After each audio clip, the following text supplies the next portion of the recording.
You're watching Lansdowne Raw, the voice of the fans. I'm Martin Prendergast, joined by Conor McAvoy as we catch up on the latest news in Irish football. How you getting on, Conor? I'm grand. I'm a wee bit tired. I don't know whether I'm tired or not. I was tired earlier, but I'm over in London now we have our show tomorrow, obviously, and it's from a different location. Don't have my camera with me, so I'm going off the laptop, which you don't know David will be too pleased about, but you can do one. Anyhow, but yeah, I'm grand. It's been a long old day of traveling, and the heat here in London, Martin, is an absolute joke. Was it 30 degrees? And I'm not used to this in Monaghan now, so that's it. It doesn't suit your complexion, does it? Suits my complexion, of course. The tan one. No, you're the tan connoisseur. You're the sunbed connoisseur. You're not the tan connoisseur. You're not the real sun. It's the sunbeds. This is it. Unbelievable, this reputation. But no, great to catch up with you. And you are over in London for a very, very good reason. We've got a very special night planned tomorrow night at the Claddering. You can walk up on the night if you wish to come along to support the show, support the pod.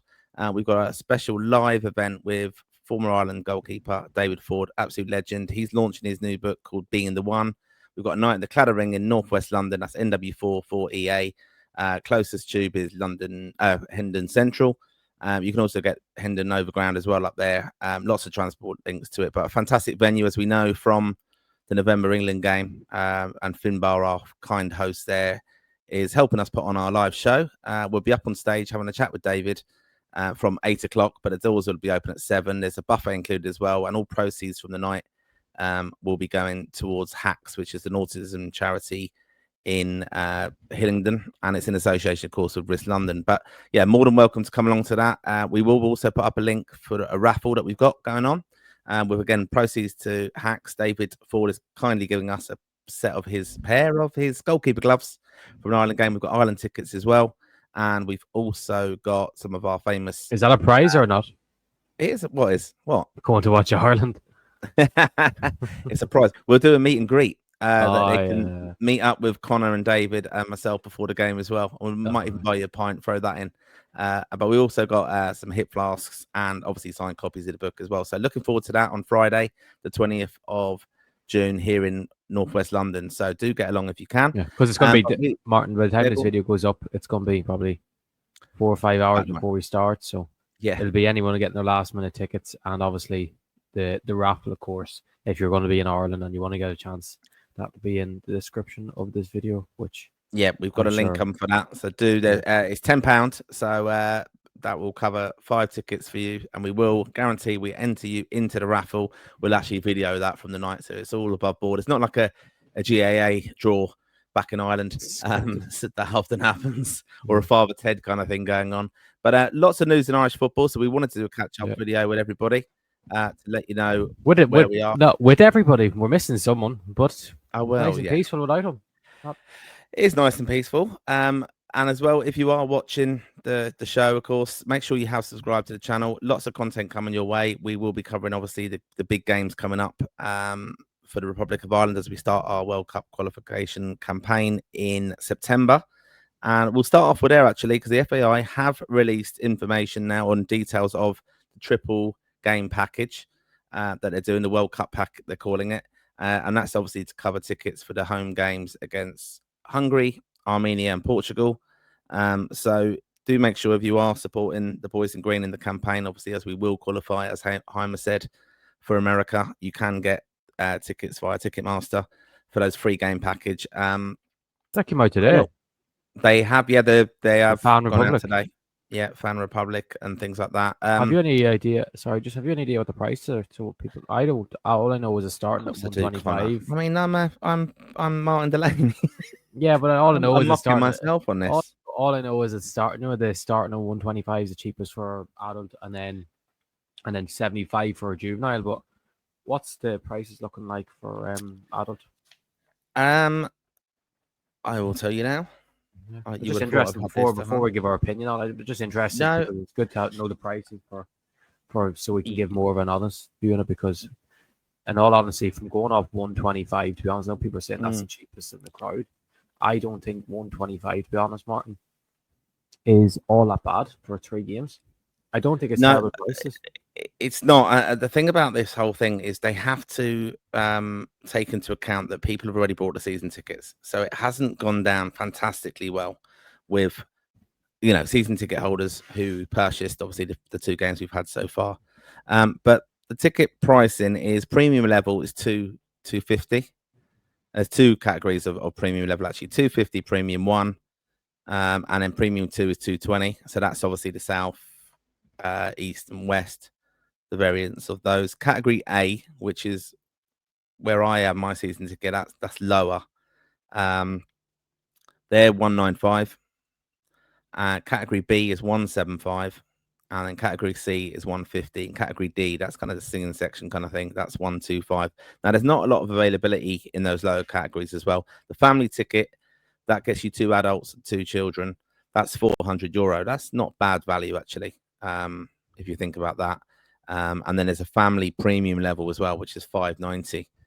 Again, not too bad. And then junior tickets, you have to obviously, they're very limited to junior tickets as well. You have to go in with an adult, of course. They're €75. So some of these tickets are very limited in availability because obviously the season tickets obviously are in place. But pre-sales kind of opened to some Island fans today. And I wonder, will there be big uptake on it? I mean, it's not going to prove popular. What I think will happen is it won't sell out.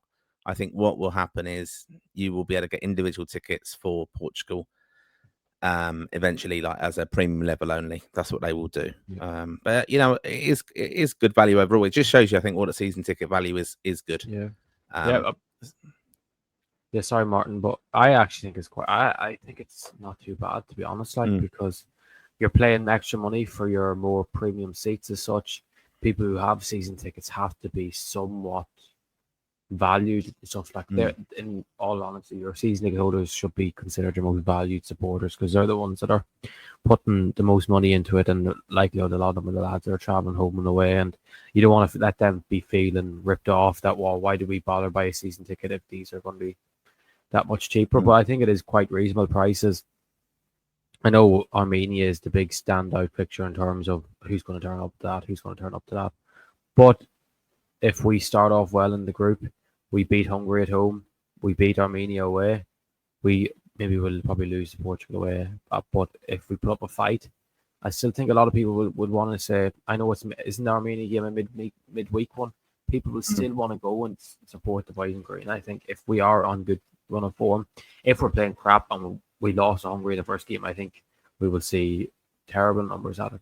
But I think we'll see an uptake of the thingy. I wonder, would they consider, even if we beat Hungary at home, would they go down to a 2-game package where they do the 2 games at the end for people who still haven't bought it? For example, Martin, they take say instead of paying 195, you play 125 for the more expensive seats for the last 2 games. Because in all honesty, if you're playing individual for these games, I'm guessing you're paying €65-70 really for the cheapest. And I think you're just better off putting the money to, I know it's still a decent bit of money, but if you only like the cheapest one, I think your 125 is very good value for 3 games, and it's as good as it is as a season ticket, Martin, as it is for this year. Like, to be honest, which it is basically a season ticket. It's the 3 games everyone will want to be at come the end of the day. They will, because I think there'll be momentum once the World Cup campaign gets off to a really positive start, which it obviously will. I've just done a little bit of a cost analysis thing there, which most Irish fans, I imagine, who have got season tickets will have done. So I've got a Category A season ticket. And when I work out splitting that cost of that 275 between 5 games, that works out to €55 a game, which isn't too bad, I don't think. If I was to buy that Category A season ticket now for the remaining 3 games, it would equate to €65 each. So I have saved myself probably more than 30, technically €30 per game, well, €10 per game. So it is proving out good value for that. And obviously I was at those games or got them used by other people like family and stuff in Ireland. So that's the situation the FAI face themselves with doing these kind of season ticket packages at the start, that when the big popular game comes, if that doesn't sell well, and it didn't sell as great because they did increase the price. And let's not forget, it used to be 6 games as it was last year, calendar year. Now it's down to 5. And they're selling it on the back of the points as well. That will be, be designated to your account now as well for use of the actual ticket for when it comes to applying for World Cup tickets and things. So it has proven that a challenge for the FAI that, they want to sell these 3 games. It's more cost effective for them to even admin wise to sell the games as a free game package rather than individuals. You think of the workload someone trying to sell tickets and doing all the administration of tickets for an individual game as we used to have to do. So I think that's worth considering as well.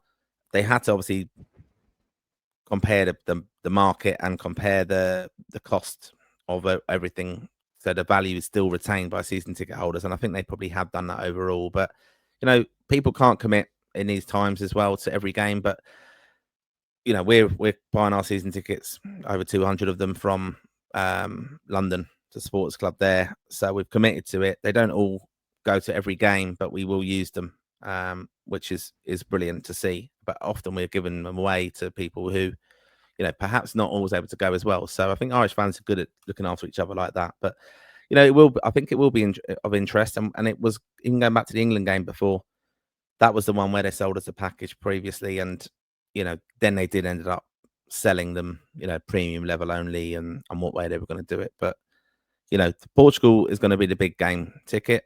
People will want to come and see the Nations League winners, won't they? And in our own backyard. Because of the players have, just because they won the Nations League. Just because they won the Nations League. But that's where we are with it. So that's something that do get on the FAI ticket websites, and get your your free game World Cup pack for those free games, because we do need all the support we can get, obviously, for the games now coming up. We are going to qualify, so you might as well say you were there. Might as well say you were there. Yeah, exactly. You have to trust the manager. Right, and talking to managers, a lovely little segue for myself in there.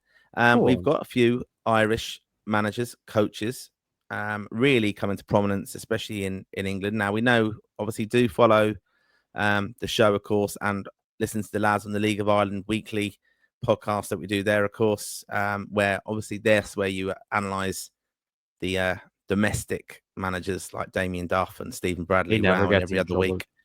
No, he doesn't. I mean, that is laughable, some of the behaviour of Damien Duff. And it's one we will, I think, have to have a chat about soon on a live, because I know people are very divided in Ireland but I think myself, Damien Duff has kind of become this pantomime villain now. And is it kind of damaging his legacy as a player, do you think, with some people, that, how he behaves now as a manager, and even damaging his prospects to ever be an Ireland manager? Because, just some of the, quotes out of him, I think he's trying to be too much like a controversial manager, get him his name still won in the the league. paper. He still won the league at the end of the day, but yeah, I know that, but he's coming out with nonsense, isn't he? Sometimes with just about trying to just be, everyone hates us and things like that. It's such an old kind of hat thing. It was that Mourinho and Ferguson created that siege mentality 20 odd years ago, and to just copy that is a bit shite, in my opinion. Anyway, I've digressed greatly there, but let's talk about some managerial appointments, or speculation on managerial appointments. And the first one is Brian Barry Murphy, who has gone to Callum O'Dowda's Cardiff. Just Callum O'Dowda. Just Callum O'Dowda. Well, our other Callum. We've got the other Callum there as well. Callum 1, Callum 2. We know who the number 1 is. Number 2, of course, Callum Robinson. But I did like it. He was unveiled as a manager, and he says he's very proud to be at the most successful club in Wales, and that he couldn't turn it down. So he's endeared himself very well to the Cardiff faithful there. What do you think of that appointment then, Connor?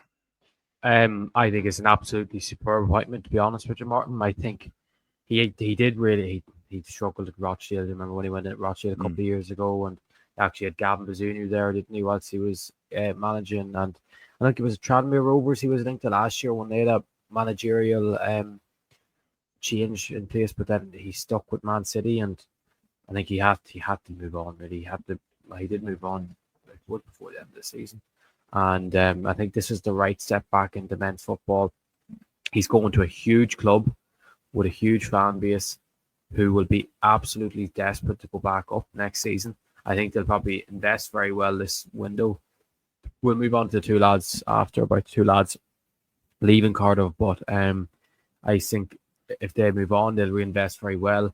They'll probably get I'd say they'll get some very good loan moves. I think Barry Murphy, with his links at Man City and his links at other clubs, and especially with clubs, when they look at players, when the lads go out on loan, they're looking at player development And when you look at a coach like Barry Murphy, he has excelled at player development at Man City over the last 4 or 5 years. And I think clubs will be dying to get, if they're going to send anyone on loan to League One, get him to Cardiff, get them under Barry Murphy, and really let them shine, because I think he's an excellent coach.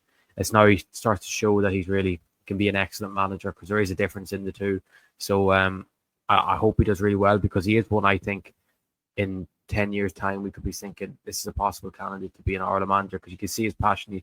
When he used to go off the ball quite regularly over the last 6-7 months, he used to speak very passionately about the young Irish players coming through and the Irish national team. So he is a possible candidate in the future if he can build. It's still literally the baby steps of his senior career, but if he can build on what he is as a coach into a manager, I think he'll do very well. Yeah, I'm hoping so. I mean, look, we do want these coaches, managers to do really well, whatever level they're managing in, of course. Like we've got Robbie Keane, obviously Conor Hourihane now has stepped in as a manager. It'd be interesting to follow. It's more interest, of course, for us on the show as well. So in our weekly roundup, when we do big, we'll now be doing a little bit of a focus as well on some of the managers and coaches, how they're getting on. About time, isn't it? It's obviously, well, it is, yeah. It's fantastic. I mean, there was a bit of speculation, and the name was dropped in when we were hunting for Stephen Kenny's replacement. I thought it was a bit too early for him then, but or even just as a coach in it. But very experienced. He's worked under Pep, as you said. So it'd be interesting to see in this managerial role. And as you said there, Connor, we'll chat about the speculation about some of the players who may be leaving Cardiff that he's going to have to kind of look at managing straight away. And talking of former Irish managers, Stephen Kenny, another little lovely segue into Keith Andrews, who was former assistant with the Republic of Ireland, of course. And here it is, breaking news, been relevant for the last few days. Don't know why that's coming like that. Watch David have a go on this. I don't know why, but it's not in the background. Thomas Frank has obviously gone off to Spurs, but Keith Andrews is one of the main candidates to become the new manager of Brentford. Now, I got a little message to my phone yesterday, and it said, "This Keith Andrews is done." And I said, "How do you know that? What's the source?" And it was, I'm not gonna name who told me, but he just went, "Well, the person who's told me that played golf with him yesterday." So it hasn't been confirmed, which is brilliant. That's a little bit like some of our older listeners might remember when we were recruiting and we brought in, I think it was Steve Staunton actually, but there was so many rumours of the managerial thing of, my cousin's a pilot and he's just flown Brian Robson in, or Terry Venables was in a taxi in Dublin, coming to Dublin for different interviews. Loads and loads of speculation at that time, but yeah, that's a little bit akin to that. But yeah, Keith Andrews, former assistant with Stephen Kenny, and I mean, I've had the pleasure of being in Keith's company a few times as well. I really liked the way he spoke, and was a leader, obviously, of Ireland as well, in that midfield with his playing career. But he did get. It's a strange one, isn't it? Because he went in as a kind of set piece coach there at Brentford, and it just shows you. Yeah, well, he is. Yeah, he's still technically that, but it's amazing football. Nothing surprises you. You can just connect with the right people, and then all of a sudden the job can become available to main one, and you're the kind of candidate to be put forward for it. So, I think that has got legs. I think it's a bit of a risk for Brentford because he hasn't had managerial experience, and to go into the Prem, I think with the movement transfer wise of that club at the moment as well, speculation, obviously we're going to come on and chat about a few maybe big moves from there, but what's your thoughts on Keith Andrews? Is he good enough to be a manager in the Premier League? I don't know. Martin, we just don't know. We don't know if he's any good of a manager. We don't know if he's going to be a world-class manager. We don't know if he's going to be a decent manager. Obviously, you'd have to say he's made an unbelievable impression at Brentford over the last couple of years as a set piece coach, quote unquote. I'd imagine he's done a lot more than that, or over the years he's gained Thomas Frank's respect a lot more, and he's started trusting, maybe as considered maybe one of his assistants more than anything else. And it's mad when you think of it. A lad's going to go from never taking a managerial job before to becoming a Premier League manager, and especially an Irish lad. When has the fate ever really thrown an Irish lad who's never done it before? Like, it's a massive risk from Brentford's point of view, but it's also a massive risk from Keith Andrews' point of view, because he's going to go right into deep end here at Brentford with his first managerial appointment. And it's not like he's going into Brentford that had the stability of when they lost Tony last season. They could at least rely on Vissa and then Mbeumo. Obviously, they done a lot better than everyone thought they would do. But if they lose Mbeumo, which looks 90% likely they will to someone anyway, Vissa wouldn't be surprised if he goes. Obviously, with Collins, etc., who could also go out the door. And obviously, we've seen Kelleher go in, but it's going to be a massive risk for both parties with this move when it goes through, which we expected probably will be done by the time we put this video out, Martin, to be honest. Well, no 1 hour look. But yeah, it's a hard one to analyse because we just haven't seen him manage. We don't know what a Keith Andrews style of play is. I'm guessing it is very similar to Thomas Frank. His ideas have to be quite similar if they think that they can promote from within and go straight on to the next, because like you're not going to promote from within and completely adapt the style of play with a coach. And obviously they brought Thomas Frank up from within as the assistant into the gaffer room, but they were in the championship at the time, which was obviously a lot easier of a league to do so. But fair play to Keith Andrews. He's obviously been there brilliant so far, and hopefully we will see him turn into a top manager, and it won't be one that we think it was just too much too soon. Yeah, I mean, look, wish him all the best, of course. And I found, when I was in conversation with him at a Risk London event, actually, he spoke really well. But you'd expect as a coach, to be honest, or a former pro, really, really good insight into how Stephen Kenny's plans were and things like that. But it just shows you again opportunities for these people, because Anthony Barry was linked with jobs and things like that. He's moved with Tuchel and stuff like that, hasn't he? And he came in as a set piece under Stephen Kenny. I mean, these coaches can kind of find a little niche, but once they get the foot in the door, they obviously can show what more they can offer. And yeah, fair play to Keith Andrews. I hope he grasps the opportunity if he's given it, and I wish him all the best, because I would have reservations because we just don't know, but I want him to do well because he's Irish. And I do have a little bit of a sympathy in a way. Maybe that's not the right word, but I've got a little bit of sympathy for Kelleher because he's gone into this club that's selling some of their players, and now he's going to have a new manager as well. So it just shows you that's the way he's happy enough.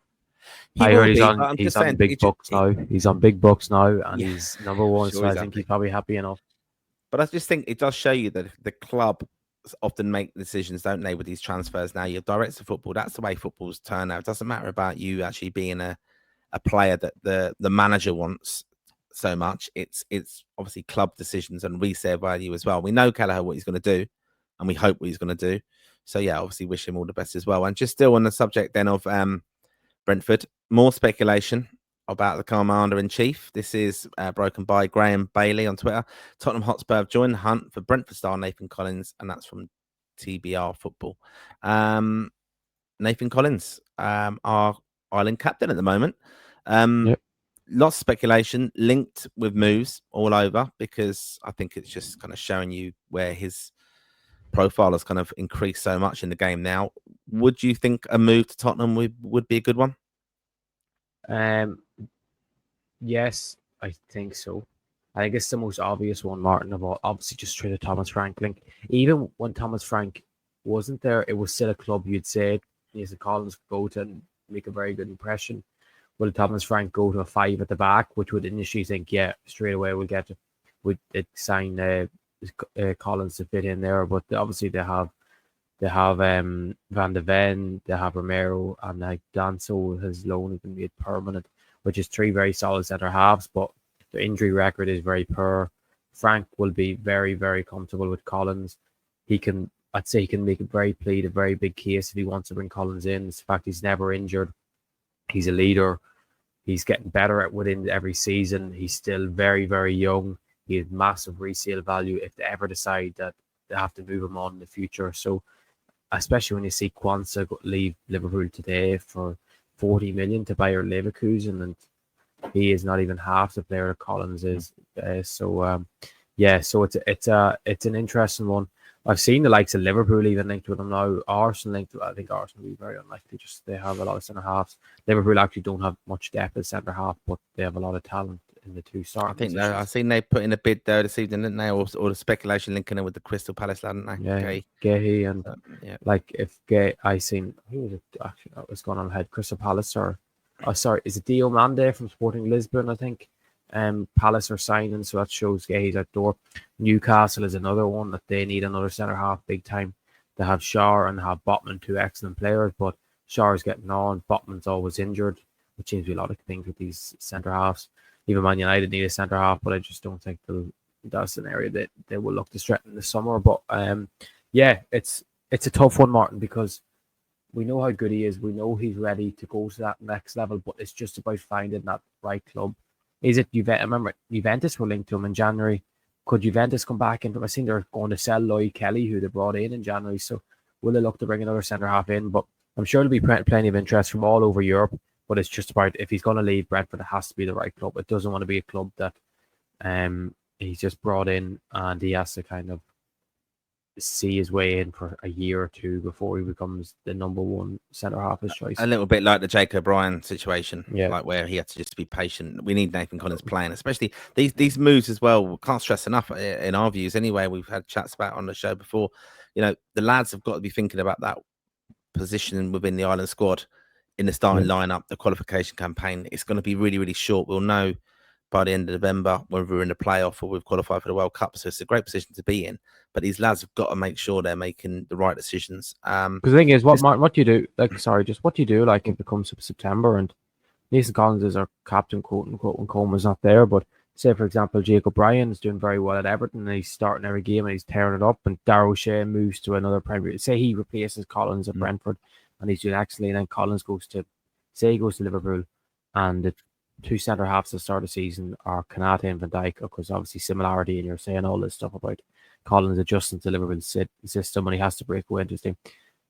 Is it very hard to drop him though for Ireland from the starting lineup? But then it's like these two lads are playing week in, week out in the Premier League, and this fella's just sitting on the bench. So if a player could easily work their way out of the Ireland team as quick as they're seen as nailed on as a starter at the moment. Yeah, that's exactly it. They can easily work their way out. That's the problem for them, and it's an exciting squad now. Look, I know it didn't work out well the last game against Luxembourg, but we've had a look at a big panel now of players, and Heimer's got his obviously ideas. But yeah, these lads, they're in the lads who came in even for Luxembourg. They have kind of put themselves in the kind of the mindset of the manager. So, which again just brings me on to this guy, Omobamidele. He's confirmed this is a transfer that's confirmed, isn't it, Connor? It's not confirmed by clubs, but I've heard on very good source it's pretty much done. It's done. So Strasbourg, yeah. And this is Omobamidele, who did not get a minute in the last camp, which I was disappointed about as well. But maybe with transfer windows and transfer speculation and moves, maybe it's one of the reasons as well. Do you risk getting injured when you're on the verge of a move and confirming where you're going to be next season outside of a loan deal? So I really like him. I think he's been brilliant. And I think, he's actually a player who, ironically, you're talking about Collins, perhaps if he made that move and he's not playing a lot. Omobamidele's come in some big games without any real game time and just really gone in there. I mean, I think he's one who has to push on now his own career. This is a real good move for him. That he's going to get regular football and push the rest of the team who are competing for his spot as well. I think he could easily push himself into starting lineup with Ireland. I think he's a real talented player there. So I'm happy he's got that move. I think he'll do well over there. Yeah, it was a bit of a worry that we thought they weren't going to activate that buy clause because he had that horrible end to the season, the last day, giving away the penalty. And he almost cost them European football, but thankfully, but not thankfully, the PSG beat Stade Rennes in the finals. Obviously, a few Irish lads missed out in Europe there, but then because they've activated the buy clause, Omobamidele will be playing in the Conference League with Strasbourg next season, who are brilliant. They're a very young side with Liam Senior as manager. He's a brilliant young manager, and he seemed to really, really like Omobamidele when he was there last season, but the one issue he has only is staying fit. I'm sure it must drive Andrew himself demented because there's nothing worse than being injured as a footballer, and I'm sure he's doing everything right to try and keep his body in check, and hopefully it's just a period of his career where he's just struggling at the start of his career with injuries because he's had no luck. Hopefully that if he can get now 90 minutes week in, week out with Strasbourg this season, that'll put a lot of pressure on the other centre halves for Ireland as well, because I know other lads will probably play in the Premier League, but the Liga is a very, very high standard league. He'll be playing in Europe, and he's a very good player. So yeah, I'm delighted the move is kind of done, and it's done early. That he's not dragging on towards the end of the season where he's hanging about Forest and knowing that he's bound to leave and goes down the deadline day. So I'm glad it's done. Yeah, that's a positive for the boys as well. Get it done, have a holiday, get back into pre-season. That's all happening now, isn't it? These games. So it'll be interesting to watch how he gets on. We were talking about Cardiff City earlier, and we kind of said we'd come back to this. So, yeah. The two lads there, Callum O'Dowda and Callum Robinson. What's the speculation with them? I mean, O'Dowda, I know he's been linked, but I think is it Hull and Oxford? That'd be a return to Oxford, though, where he started off. Yeah, I wouldn't be surprised if he went back to Oxford, to be honest. How have they been getting on, though?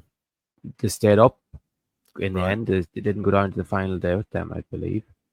They've built quite a decent young squad. Obviously, Tyler Goodrum is there. I think he would probably go in there kind of a very leadership role. He'd probably go in instantly as one of their best players. You're always, the problem with Oxford, you're always going to be on the verge of probably fighting in a relegation battle no matter what, because their squad depth would be quite slim. Their budget would be quite small. I think Hull's probably a lot more realistic. I'm sure there's more interest in just Hull, because we obviously with Callum Robinson as a return, with the Preston, it's looking the most likely thing. Could have Preston even come in? I know Robbie Brady's there, but without it, I think a lot of clubs would still see O'Dowda playing on the wing a lot rather than just playing at left back. O'Dowda and Robinson, surely the two of them have to get moved. I think Robinson is 100% nailed on because he just scores goals, and goal scores in the Championship are very hard to come by. And Preston would be a great move to go back there because he was beloved by the fans. He seemed to love it there.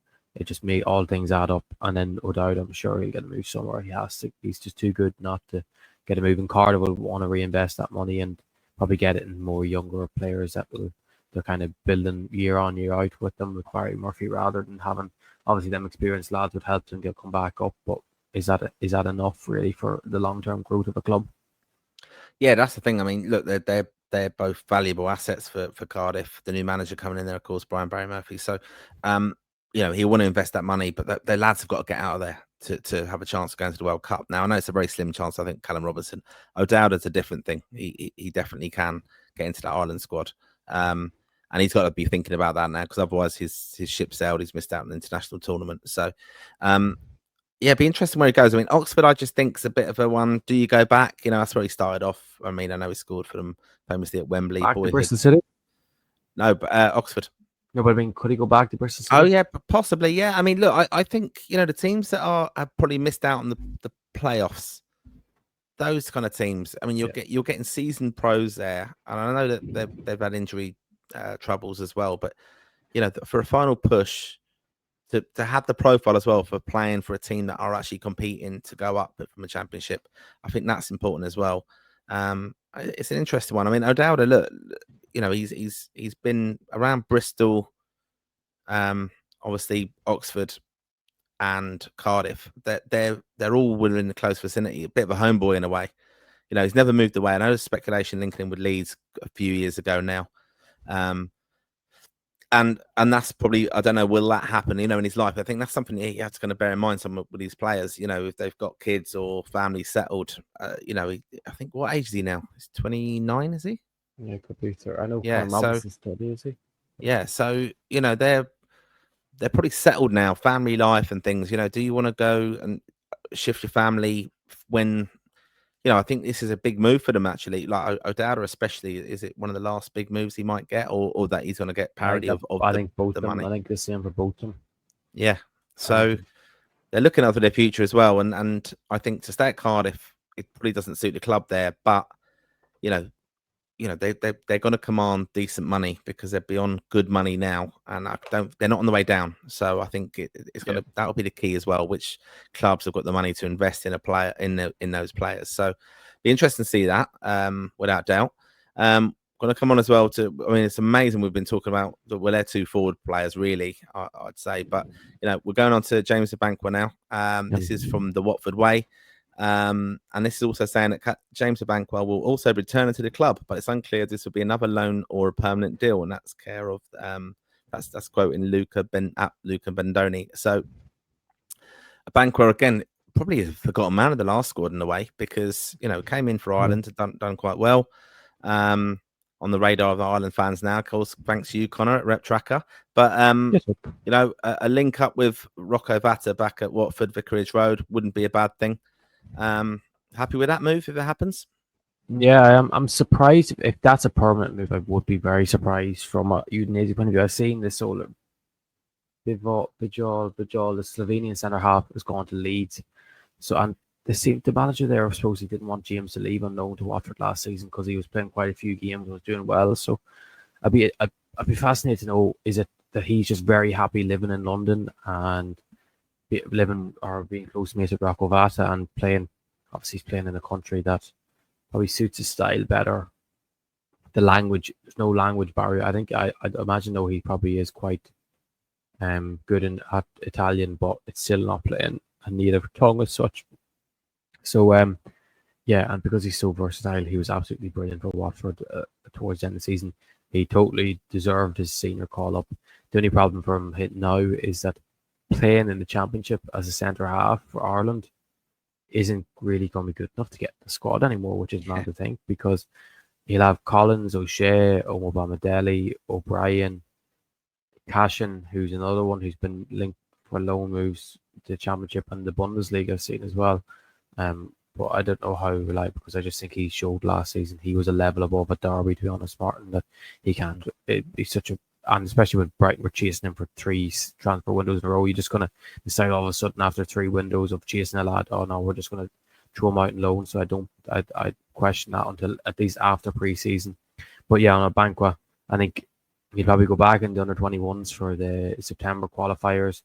I wouldn't be surprised if he ends up being the captain for the squad, because he was one of the key ones in the last campaign.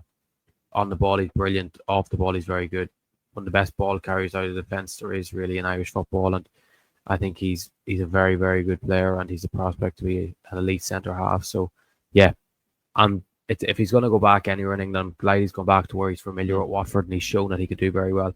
But it'll be interesting to see whether it comes out as a permanent or a loan move.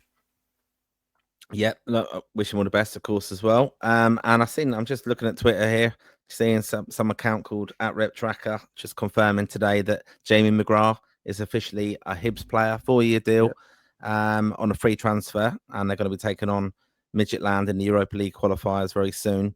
Moving on from Aberdeen. I mean, I think he did all right at Aberdeen, but again, it's a really good move for him, I think, because I like that it's done early, because I like Jamie McGrath, but that it just shows you in national football, isn't it? You kind of have a window and a campaign, and if you don't kind of put your kind of marker down, look, the lads are coming behind him now to take his position. So he needs to really kick on now, and probably he's got a bit of an advantage that the Scottish League starts a bit early, doesn't it? So he'll get into a run of games, and hopefully if he kicks on, that he'll get a call up in September. But we just don't know how highly the FAI management staff rate Scottish football, do we, Connor? No, we don't. But it's going to be a big struggle for him to get back in, to be honest, Martin. He has Azaz, number 10. He has Smodics, especially when he's playing with them 2-10s. Those kind of the wingers are kind of considered in them positions as well. It's going to be hard for him to get back on there. It's not impossible, and I would be shocked if he did, but it's just going to be very hard for him, I think, now. Hibs, obviously, they're going to be in Europe, but if he stayed at Aberdeen, they still actually would have been in Europe, because obviously they won the Scottish Cup final on penalties. But Hibs offered him, it's a 4-year deal he got offered by Hibs, and it was done. The deal was done a couple of months ago. We signed a pre-contract, so he's a very talented player. This has been in the works for ages. I think it's just today was when they officially announced it as such, and it's a good move for him. Whether he gets back in the Ireland squad or not, I don't know, but I'm delighted that he's probably back fully fit 100% now, and he could build on to next season. Yeah, 4-year deal as well, probably on okay money. So yeah, best of luck to him. Okay, I'd say he's on very good. I'd say it's a good wage increase he's gone to at Hibs. Yeah, but good, and the free transfer as well as signing on fees. I mean, that's just how times have changed in football. And the final bit of transfer news we're just going to chat about now is one that's going to definitely please a lot of our Irish R followers. This is Jimmy Dunn. Very popular with the QPR range, Queen's Park Rangers fans, of course. The Irish R's, he's really endeared himself to them with his efforts down at Loftus Road. And yep, Declan Finnegan, you messaged me saying, I bet Dec's very happy, a good supporter of our show, of course, and a Risk London member, of course. Really happy, yeah. So yeah, I think that's a really good move for him, isn't it? Because strange one in a way that he missed out as well in the last kind of camp. But he's one that, I just think there's something in Jimmy Dunn. I think he's just going to get an opportunity. He's going to surprise us all. I mean, brilliant. He got the cap recently. But, he's been patient. And I think if he really kicks on at QPR, I think he might have a say and be a little bit of a late surge to get into the Ireland squad a bit more prominently. Yeah, it's an interesting one. I think he's a sort of defender that kind of time of a life because he's plays at the right fullback at the moment. Over the last 18 months, has been excellent there, but he's physically massive. He's good defensively, very good going forward, which people didn't really think he had in his locker. And he's kicked on to be a very reliable option for Ireland at right back now, especially with Coleman not looking like he's going to be fit ever again. Well, if he is or not, but imagine if Coleman starts being on the bench for Everton next season and stays fit, he'll still be in Ireland squads, which might work against Jimmy Dunn because no matter what he does, it might be the sort of thing that Coleman's just picked no matter what.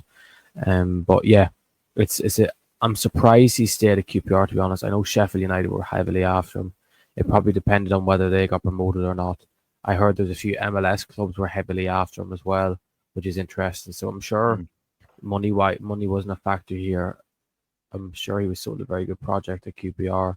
I know he captained the club on quite a few occasions last season. Has he been given a big leadership role at the club now? I'd imagine could be quite key. And he's loved the club. He seems to love it. It seems to be his home, adopted home as such now. And yeah, I'm delighted it's another one that is done early. I know he was out of contract, but sometimes the players out of contract does drag on. So hopefully he can build on next season and become a regular as such for Ireland. Yep, yeah, we'd love to see that. I think, fantastic lad. I mean, I love seeing players like that who've got a great relationship with the fans. I think that's so important as well because you'll always be back then, and that's what we have, the Republic of Ireland fans. We'll always want to see the lads do well. So that's the roundup of the transfer speculation and also managerial speculation and appointments. Some good news there with Irish football. And make sure that you have subscribed to the pod and show that you'll get notifications of when we're doing live shows as well. They're the best fun when we hear from all the Raw faithful, and we do appreciate your support. So make sure you subscribe, follow Connor at Rep Tracker and Lansdowne Raw Pod at LRaw_pod on X, and also check out Lansdowne Road on Facebook. A reminder that we just after this comes out today on Friday, we will have our night at the Cladder Ring. That's in northwest London, with special guest David Ford live on stage with us. We've got a raffle and aid of hacks as well in the link description for this show as well. Please check that out and could generously, if you can, buy some raffle tickets. We guarantee you'll be entered into the raffle to win Ireland tickets. A signed pair of goalkeeper gloves as well was one of the prizes, and we'll also throw in some flasks, some memorabilia as well, and some signed books, all sorts of things going on. And a signed picture of Dave. And a signed picture of Dave as well. Do you know what picture it is? Which oh no, this one, not the one from Wembley. There you this go. One. Jesus, oh my God.